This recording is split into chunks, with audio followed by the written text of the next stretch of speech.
This is another episode of Standup Comedy, your host and MC, celebrating 40-plus years on the fringe of show business. Stories, interviews, and comedy sets from the famous and not so famous. Here's your host and MC, Scott Edwards. Ladies and gentlemen, welcome to another special episode of Stand-Up Comedy, host and MC, and I've been having so much fun doing these interviews and connecting with old friends in the business. Well, I've done a lot of work. It took a little extra effort to get this young man on the show for us today. He is not only used to be a terrific stand-up comic, he was a huge success on TV and won an Emmy Award for his writings for HBO's Bill Maher special. He wrote for The Ellen Show, The Drew Carey Show. As I mentioned, many years as a stand-up comic. But wait, guess what? He ended up in politics. That's right, ladies and gentlemen. He not only has run for Congress and other positions, but he was the communications director for Congresswoman Jackie Speier. He is a terrific guy. We're so happy to have him on the podcast. Ladies and gentlemen, Mike Larsen. Wow, the crowd cannot believe it. Comedy to politics. Thank you, Scott. Yeah, now you were saying actually there was a little bit of politics before comedy. Why don't you tell the audience about your exciting days in San Bruno? Well, yeah, honestly, it was all one and the same.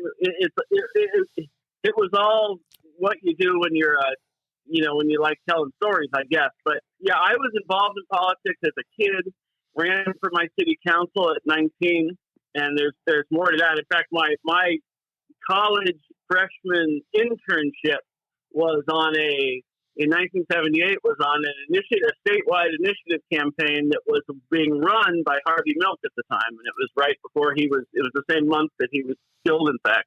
So I was super politics. I was, and it was through politics that I got a reputation as being a funny kid, and people started asking me to give them jokes for speeches and stuff. That's really how it. And then I started doing open mics here and there. So the fact that it kind of circled back around and now it's kind of both at the same time was kind of normal for me, even though I know from an outsider it seems like a weird mix. Let's just say, Mike, I've interviewed a lot of old friends that used to play for my club.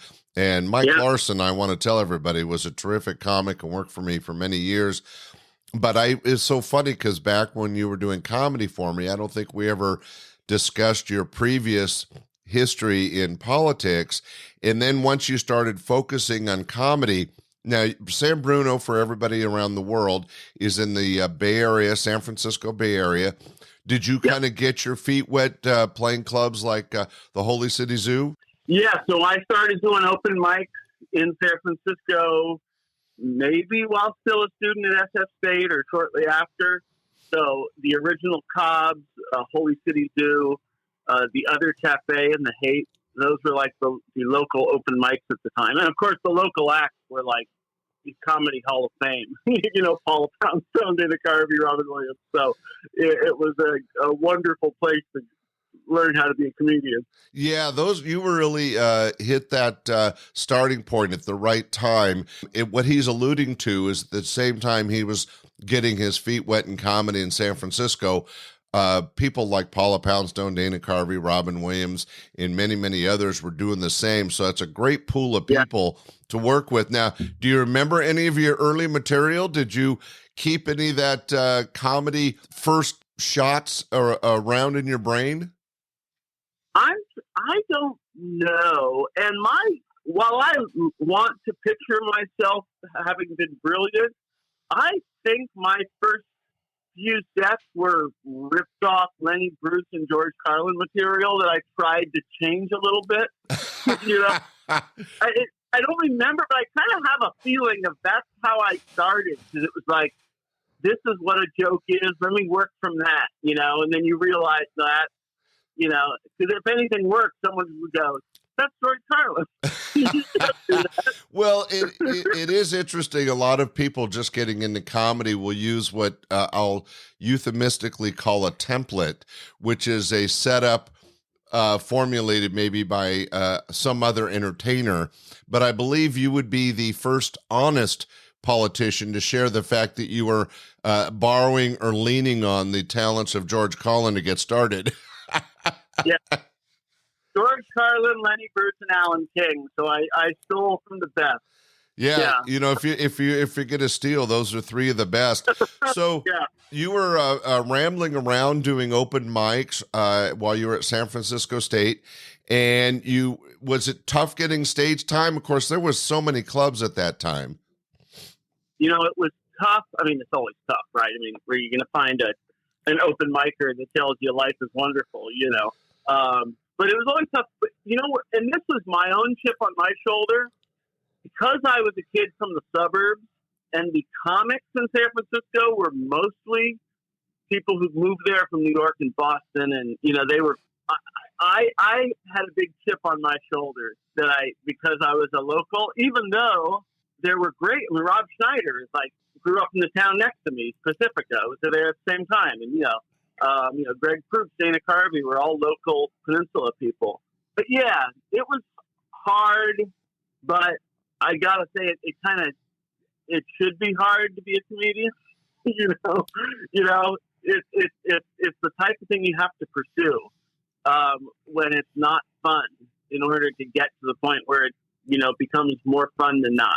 You know. Well, I think it's true in any career that there's a certain amount of sacrifice. I'm sure even working on those early campaigns, it's a lot of footwork and hard energy to get something going. And the same with comedy, you have to kind of pay your dues. But you know, it's also, and I know you've certainly, as a club owner for all those years and a performer, that the moth to the flame thing, though, it doesn't matter, right? You're paying your dues, but you're in the show. And even if you're, you know, like the guy, you know, following the camels in the parade, you know, at least you're in show business, you know. So even the worst parts of open mic night meant, you know, I got bumped because Paula Poundstone did 40 minutes. You know, that's not a bad night. So, you know. Right. And you're getting an opportunity, to share stage time with some other comic geniuses, which, as I mentioned in my recent book, that it's important to watch others because you can learn and garner talents and thought processes and interactions with the audience by watching other comics. And you were right there in the hub of where it was all happening. Well, do you remember what year you came to Laughs Unlimited? I remember Laughs being one of my first. I was came in as a middle act, and maybe it was 90, maybe. Yeah, well, we've had a number of people mention that Laughs might have been their first paid gig, or at least their first full week gig. And for the audience, a lot of the San Francisco clubs being open showcase rooms where a number of acts would rotate through the evening were one nighter. You know, you'd do 1 or 2 nights. You would not get booked for a week. And for a lot of the Bay Area acts and other talent, like Gary Shandling when he came out of Phoenix, their first full-time week getting paid as a comic was Laughs Unlimited. And you were one of our regulars because we thought you were smart and funny and clean. Yeah, no, and you were, I have often mentioned your name in other podcasts of, I think every artist needs people who believe in them early on, you know, and no, you definitely were. I appreciate it. Well, you're welcome, but you earned it. Yeah, well, thank you. But, you know, stage time is so valuable. And you can go drive just up the, you know, couple hours from the city or, you know, 6 hours from L.A. and get 8 shows in front of good audiences and then do it again the following week 20 miles away. And your act would grow by leaps and bounds if you were any kind of writer at all. You know, so I would, oh, God, I loved it. And the audiences were hip. The whole show was always fun. You know, there was room to have to do improv, you know. So you've kind of morphed out of the open mic situation. You're starting to get some paid gigs. Was there anybody you got a chance to work with in those early years that was really exciting for you or taught you something? quite a few people very, very early in my career, like when I was still an open micer. It was Will Durst, and maybe Will gave me your number. I got some of my very first contacts from Will Durst, so that might be even how I met you. I don't know. I don't remember. But Will was a huge, he actually sat me up. He crashed on my couch one night, and he opened up his address book the next day and taught me how to call a club and ask for work. So, it was very, very basic comedy 101. Yeah, but boy, to get mentored by Will Durst, ladies and gentlemen, Will Durst, one of the best political satirists ever to hit a stage. And what was great about Will was that he was able to talk politics on a level that everybody could relate to. Yeah. In fact, I mentioned in your intro, you won an Emmy, by the way, congratulations, as one of the... I was nominated for an Emmy, but it was in a year that The Daily Show was also nominated, so they won. Well, we'll just go with it. We're just going to say you won. It's my podcast. But you were nominated for an Emmy for writing for Bill Maher. But I think what's interesting, and I want to use that as a reference, Bill Maher is a famous and nationally respected political comedian. However, I always felt that he sometimes spoke over the crowd and to the crowd as opposed to with the crowd. Will Durst, I felt, really had a way of making politics relatable to the regular audience. And to be able to be mentored by him and get help from him to get started is huge. Will Durst is a hero in my mind. Oh, God, yeah. And for me, at that time in my life when I was just starting doing stand-up, my politics was not in it at all, other than that it's who I am. I'm a progressive person, whatever, but I wasn't wearing it on my sleeve. Guys like Durst and then another guy, Bill Hicks from Texas, who I got to travel with a lot too. Oh, great guy. Both of them just, believing in me as a kid and saying, hey, you should keep doing this. I think if not, or if it were other comics that maybe weren't as deep as those two were or are, Will still is doing it. I was very, but Scott, a big part of it was I had a good 15 minutes during the comedy boom when they had 1 million headliners and no middle act and no opening act. Every town had a comedy club and they needed, and I was there at the right time, and I was a good, clean, funny opening act that could could stretch if I had to. So, yeah. Well, it benefited you because not only did you start working, getting paid gigs at clubs around the country, but you were clean and you were funny and you had enough time. I know that you did at least 2 appearances on The Tonight Show with Jay Leno, right? Yep. And you were starting to pivot.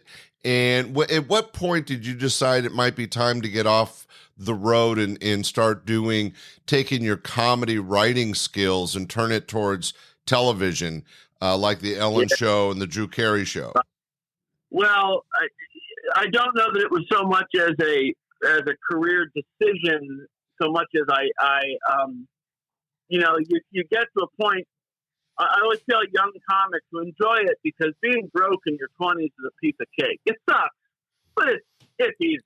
Being broke in your 30s sucks. In your 40s, forget about it. You get to a point where you're like, I need, there's got to be a way of doing comedy and having, So I had been, trying some spec scripts, but not having a lot of luck. And then, I got a break. Somebody, the right person, Tim Doyle, who was running Grace Under Fire, read a script I wrote. Oh, but even that was cheating. At the time, you used to write a spec script. You would write a sample episode of an existing show as a calling card, as a writing sample. Right. And at the time, the Larry Sanders Show was a huge hit where Gary Shandling played, a late show comic. And every show started with a monologue. So for me, I'm like, this is awesome. I can write the first page of my spec script is going to be the best stand-up I have ever written. And so, it was very opportune for me. It was the smartest move I ever made professionally was leaning into what I do. pick a script where it's jokes for the first 2 pages and then get into story. And so it worked. I mean, it was a good lesson for me, but also a move I made on my own that I've been very proud of. I'm glad I did. Well, and I think that you made a good point there is that comedy, especially road comedy, as much as it can be fun and rewarding when you're young, as you get older and you want to start thinking about a family and stuff, and you have to make a living, that everybody needs to try to find their path. Some go into writing, some go into corporate work, some go deeper into television, some stay on the road, but can increase their bank with their celebrity. In your case, you took to your talents as a writer and your humor as a comic, put them together, and you were able to do these scripts that got you some business. In fact, didn't you end up producing your own show, Crash and Bernstein? I ran, that was a kid's show at Disney that I was the showrunner. I didn't create it. Another writer, Eric Friedman, created it. But yeah, I was the exec producer on that show. But I got to write on Ellen after she came out. I wrote like the first LGBTQ dating episode on network television. By coincidence, it was my turn to write a script. Wow. There are these things where I'm like, oh, that's kind of cool. That's very cool. Human rights campaigns, and my name showed up on a list somewhere of first. I was like, oh, awesome. So yeah, and got to work with, and still do. I mean, I still do stand up, but got to work through television with just brilliant people that a kid from San Bruno had never had any business to think he was going to meet. But also, I asked a lot of questions. I was, Larry Miller, who was a comic I met at your club. I opened to Larry Miller at an old Sac. One of my personal favorites. And one of the best joke writers in the world, and a person who politically could not be more different than me. And we had some wonderful late night discussions about that were hilarious. But I asked Larry to teach me how to write a joke as if I didn't know how to write a joke. And, which is, of course, he answered, "You don't." But I still use it to this day, just his basic beliefs in what a joke is. Well, again, it sounds like you really lucked out or had somebody looking over you, Mike, because to go from Will Durst to Larry Miller in people that are sharing and mentoring you in these ways are two of the comic geniuses I ever got to work with, and I've worked with thousands of people. So how lucky you were. While doing the television writing for the listening audience, is there anything kind of behind the scenes, people you enjoyed working with or aspects of the job that's extra difficult? What did you really enjoy as a TV writer?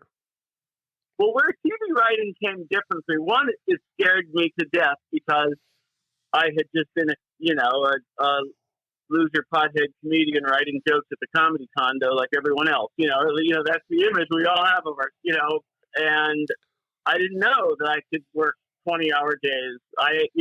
And so early on when I learned, in fact, the first day, I think the first hour I pitched the joke, I remember what it was, but it got a laugh in the room. And I remember that same feeling as getting your first laugh on stage. You're like, all right, here we go.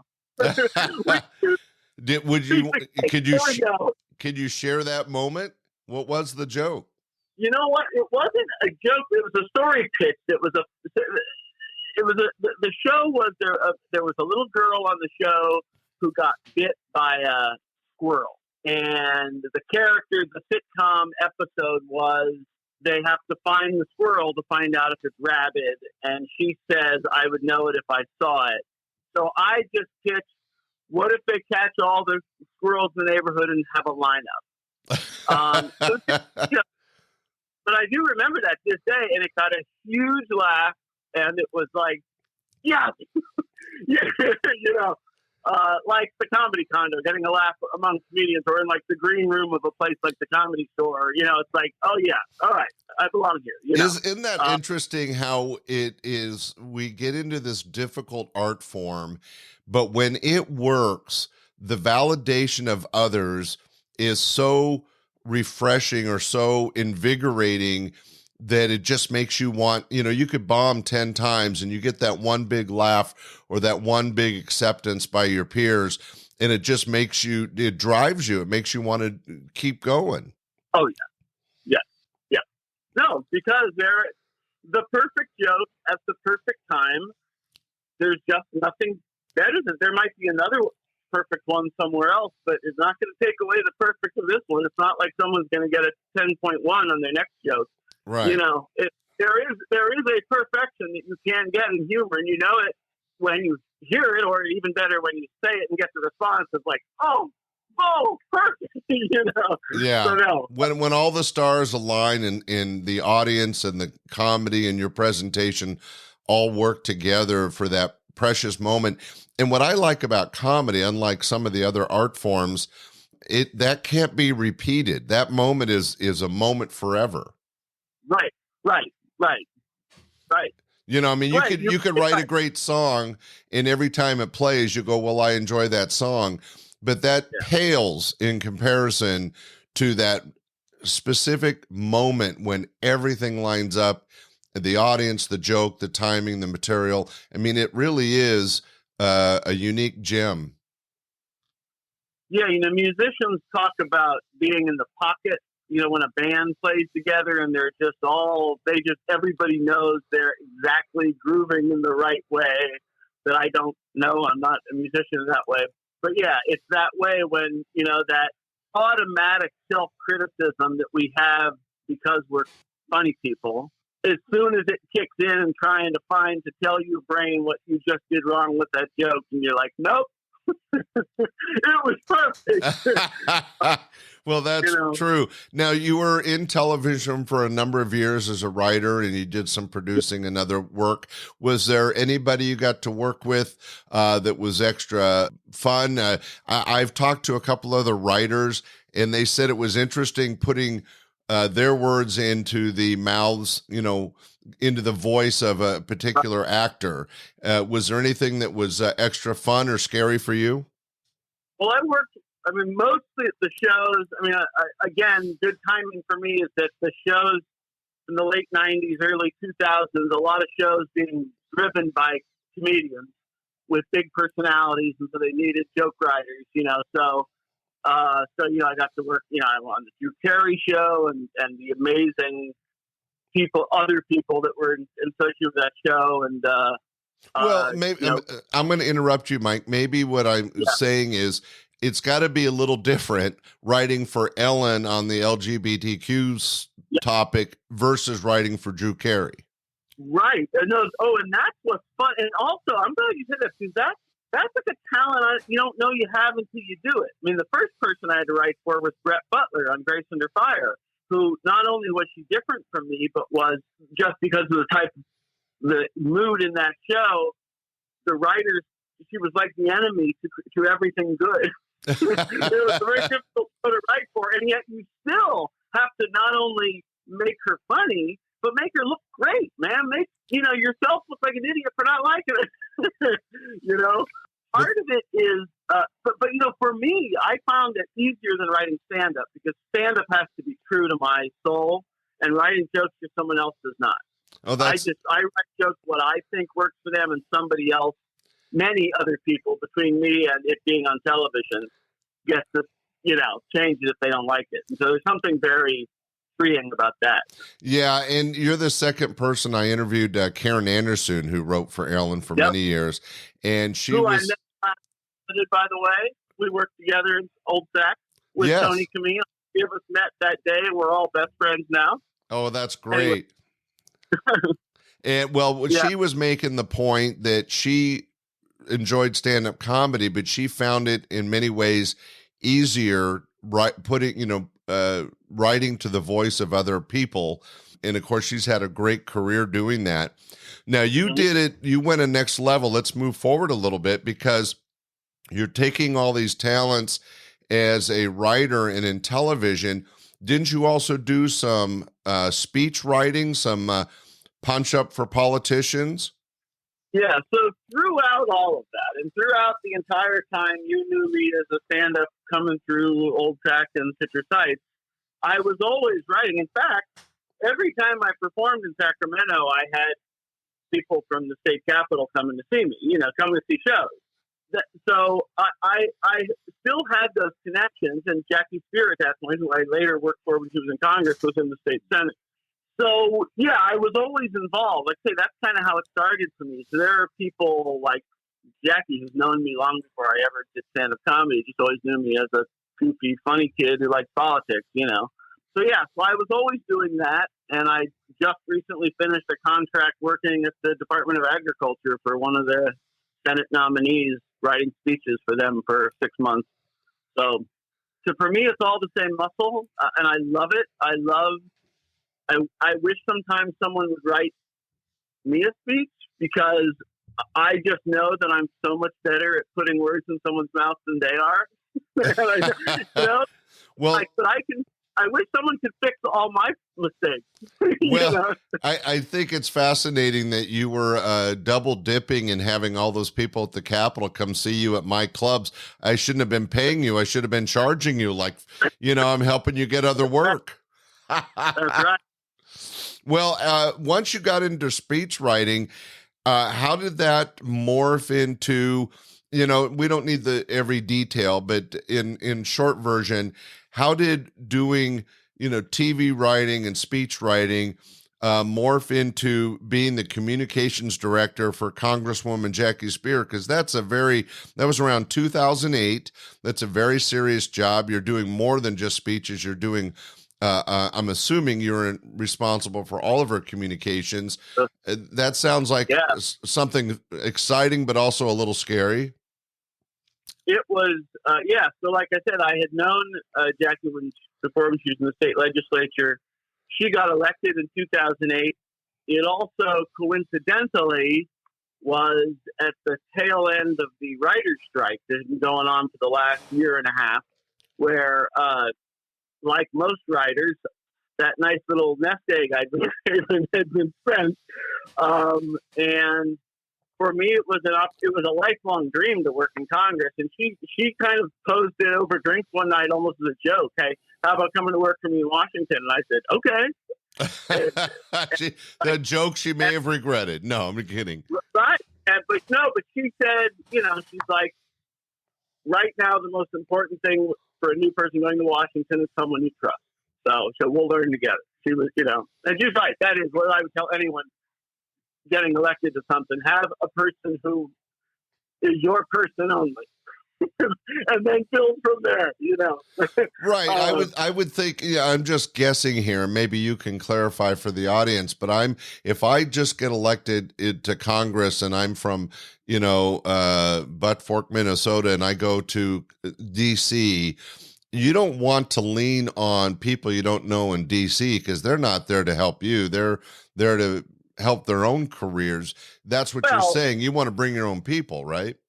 Well, a little of both. You need to have someone or a very inner circle who is there because, like in my case, I was only there because my friend, Jackie Speier was in Congress now. That's why I was there. I mean, yes, it was also good for my career, blah, blah, blah. But there's, the people who had worked in the Hill for years were absolutely important. They know how the system works. And most of them, I would say, loved the fact that there was a new, person from their party elected that they could go work. And they want to know that person has an inner circle that has their back too. It's like that's, I don't think it's, I just don't look at like the career people are there to do evil so much as they're there to help if you know how to use them. Well, and I said I'm coming from inexperience and just guessing. We know how cutthroat Hollywood can be. We know how cutthroat it could be at Joe's Bar and Grill between the staff. But when you get to Washington D.C.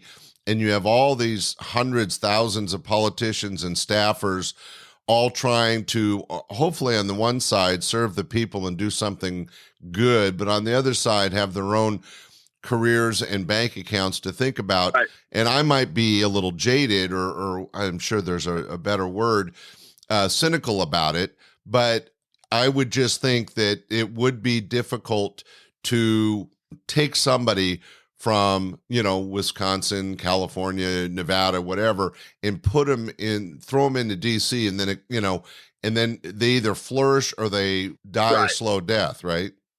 Oh, yeah, and there obviously are the people who just, are there for some reason other than, I think most of the people, and even the people that I disagree with, most of the people in politics, I think, are there because there is something that they think would make the world a better place. Unfortunately, for some of them, that thing is the opposite of what I think is going to make the world a better place. So I don't necessarily say they're evil. They're just wrong. Got to be. Well, it's funny. So, yeah, I know it's. Yeah. No, I was just going to say that one of the great things about that sadly I feel we've gotten away from a little bit, but one of the things that made this country great was debate, and being able to have two sides that could discuss something and work out at what's called a compromise. Everybody in DC, if you're listening, and it does seem like we've moved away from that in recent years, but which I think is sad for the country. But if you've been in the heart of DC, would you say that there's still that opportunity for debate and compromise, or is it getting a little whacked? I don't know. Well, so here's my little take. It is a while. So in 2008, when I got there, it was the last year of Bush, right? So the Obama election was still going on, right? I got into a pickup basketball game that played twice a week, and it was members of Congress and staff. Nobody cared for what party. But Kevin McCarthy played in it once. That didn't matter. It was a basketball game, Someone might make a joke about, I knew you couldn't go to your left, or, whatever. But it was. Well, that's kind of funny. Yeah, it was. You always go to the right. You need to go to the left. Right. Yeah. Right. You don't got to right. So anyway, as soon as the election in November happened, many of the Republican staffers stopped coming to the game, and they said they were told not to socialize. And so for me, that was like, oh, well, that kind of sucks. This was like the only good thing about this is that I knew that in push come to shove, and my boss needed to talk to someone on the other side, I could get someone on the phone because I played ball with them. Yeah, but that's a good ground working. I know that, I would say that, and I'm sure it happened just as much on the other side too. But it was, it does seem to have gotten to a place where you used to brag about being in a card game with Republicans. It wasn't like something to be ashamed of, So yeah, but whether or not it's ever going to change, I don't know. Well, I was just making the observation, and I'm not that into politics, and I don't follow it that closely. But I, even as a normal citizen, have felt the change. And I wouldn't have been able to pick a date, but it sounds like the election of Obama. But there's definitely been more animosity and segregation of the two parties and the people in D.C. since those years. And I just think that it's a failing for America, and I don't want to get a soapbox, but I wish they could find their way back to, honest debate, compromise, and moving the country forward. But let's get away from that. So did you have, what was the challenge of being the communications director for a congresswoman? Was it, you were still using your humor in speeches, but now it's a lot more serious in other communication matters, right? Yeah, so I had always been writing speeches that were not necessarily funny, and also humor widely defined. That's the way you tell a story. And there's humor that's supposed to get a laugh, and there's humor that's supposed to get a huh, And sometimes the huh is even better than a laugh, So. It's kind of like how you work your craft in a way, but what the comms director did, though, that was the writing was the fun part. That's the part I did on my own time on the weekends. The job part was building a website. I did nothing about that. We were one of the for 2008 when we were one of the first offices to have a Twitter account, We didn't use it much, but we thought, we should probably get one of these. Who knows what we might use it for? At the time, it still seemed like a silly thing. Not that it's not a silly thing now, but again, newsletters for like the constituents and writing, especially once Obama got in, boiling down things like healthcare reform and banking reform and writing them in a way that my mom and Sam Bruno could understand it. That was the hardest and best part of the job, I think. And I'm going to build a bridge, and you could tear it down if you want, but I would think that as a artist in stand-up comedy, where you have to adapt your material to each and every audience, because every night is different. Friday night late show is different than Wednesday 8:00, and it's different than Saturday at 8:00. So a comic that's really good at his craft adapts. He has a set bit of material, but he has to adapt to the audience, because it's all about relating to the audience. So I'm going to take a leap of faith and say that your trainings as a stand-up comic probably helped you writing for the Congresswoman in relating to the different groups of, like you say, the constituents and other people in Congress and stuff, because you had to adapt your writing to each situation. Yep. Well, read the room, right? That's what we tell anyone, right? Just read, learn how to read a room, no matter what you're doing. Yes, I think, in fact, I stand up, but also television writing. Television writing, you really learn how to write for the audience and for the literal moment. You have 22 minutes to tell this story, and we need a joke that takes us from here to here, but funny and doesn't feel like it's typed. That's the kind of writing you do. It's very precision, and that was really helpful. It was like, let's think, who is this audience? He's speaking to the League of Women Voters, okay, but there's also a group from the Chinese business leaders. Okay, let's find someone who is from the Chinese business leaders and see if we get a quote from someone local in San Francisco. Okay, now let's see, how does it, script writing on deadlines was the real skill, I think. It's also made me a much better joke writer. I think I know I'm a much better comedian now than I was then, and I'm happy with who I was then, but I'm a much better writer, I think. Well, you've been through the crucible. You've grown and matured as a comic and as a writer, and you've taken the skills of stand-up, being a television writer, and now a politician, and you've really brought them all together. I mean, in short, congratulations, because that's not something everybody could do. Well, thank you. Like I say, it's kind of the other way around. It's like I had a skill as a storyteller, a bullshitter, a liar, whatever you want to call it.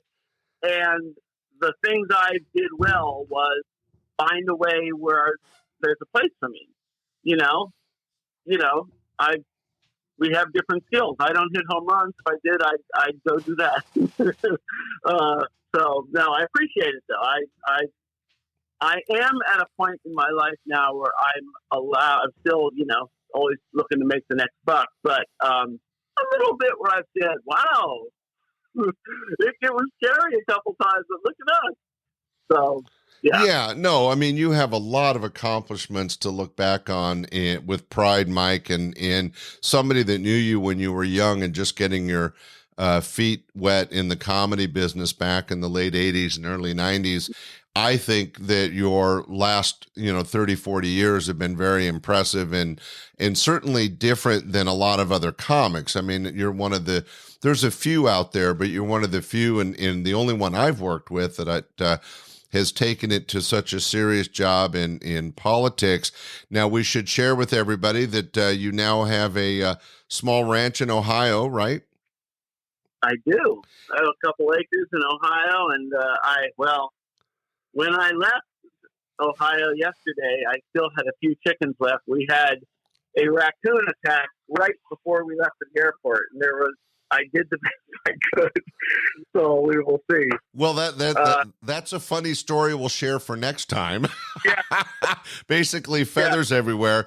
But I did want to touch on before we leave that as somebody that lives in Ohio and into politics, you did take a run for Congress. You've taken a couple shots yourself at not working for Congress, but being in Congress. How's that been for you? And is that a scary or interesting experience?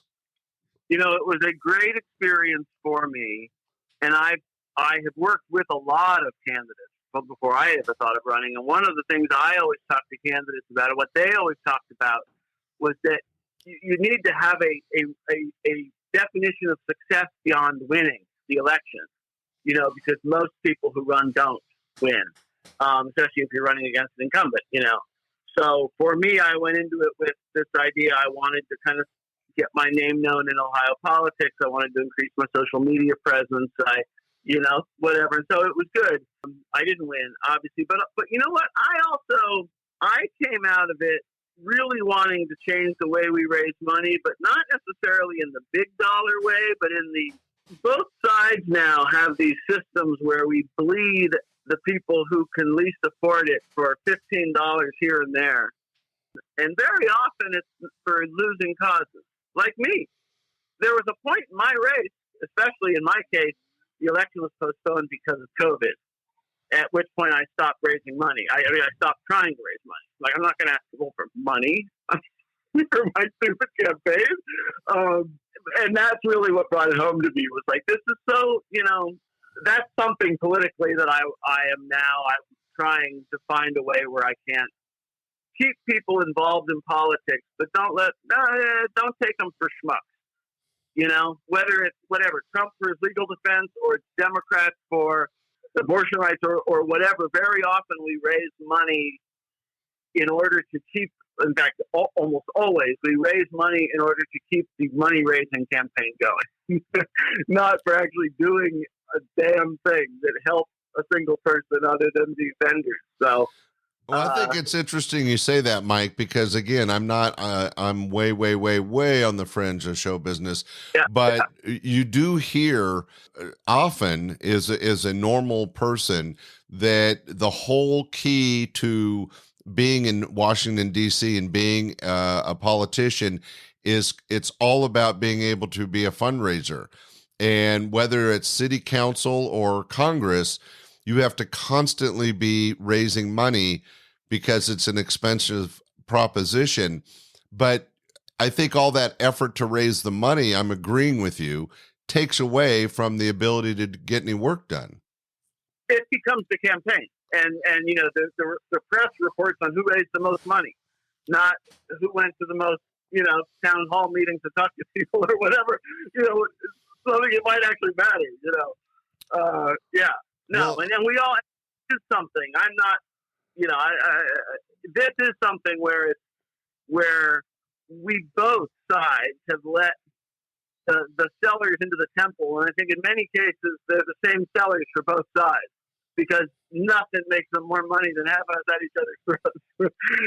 $15 at a time. That's a good business for them. So, yeah. Well, I think that you've put your finger on a problem in American politics. That's not going to get solved on this little comedy podcast, but I think I'm going to just say it again, Mike, going from your early Bay Area stage open micers and then working clubs like mine as a road comic, transitioning to television writer, and all along being able to keep your toes in the political pool to the point that when the opportunity came, you were able to actually be a communications director, which is a huge position for anybody in DC, is just such an exciting career path. And I totally get that when you look back on it, you're a little in awe and proud of it, because you should be. Those were all amazing things that, for whatever reason, lined up perfectly for you and has led to the opportunity for you to actually run for Congress. And whether you win or not, it's not really important. The fact that you have a message to get out there and you're able to share that message in a way that engages, but also may, add some humor or make it interesting is going to benefit you moving forward. Well, thank you. Thank you. For me and to anyone listening, I would say if you or your kid or whatever, someone who likes telling stories, there are many paths, many career paths for people who are creative. And this idea that you got to be famous or you're not a success in the arts is ridiculous. So please, encourage that, because I don't know. You don't know where it goes. If you have those skills and you work them, they can take you places. So, well, I agree wholeheartedly. Go ahead, Mike. Before we go, one just quickly again. You helped a lot of us. Is why so many of us want to be on your show now. So you see, I'm getting choked up. Thank you. Well, it was my honor to have you work for me back in the day, and I was doing my bit of business. I took advantage of your talents to bring in an audience and entertain them. But as a politician, I think it's admirable that you want to find a way to make things better in D.C. and even for the state of Ohio, and we wish you a lot of luck.